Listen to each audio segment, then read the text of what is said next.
This is the Lone Creator YouTube. We hope this video helps. You'll start with essentials, credentials, and a working network. Open Filezilla in Applications, then grant any Mac OS permissions it requests so transfers run smoothly.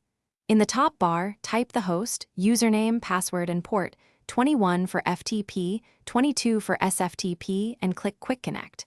This first action creates a live session. You'll see the remote file tree appear on the right. Once connected, make sure transfer settings are defaulted to binary for non-text files, so integrity is preserved. Now you'll manage files. Use the left pane to browse local files and the right pane for the server. Drag an item from left to right to queue it. The bottom transfer queue shows progress and errors. If you need folder sync, use directory comparison to highlight differences. Once done, you can right-click to change permissions or edit files in place.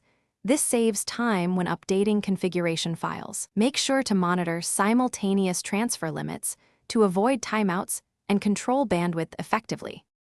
Finish by confirming files appear correctly on the remote site and review the completed queue for any skipped items.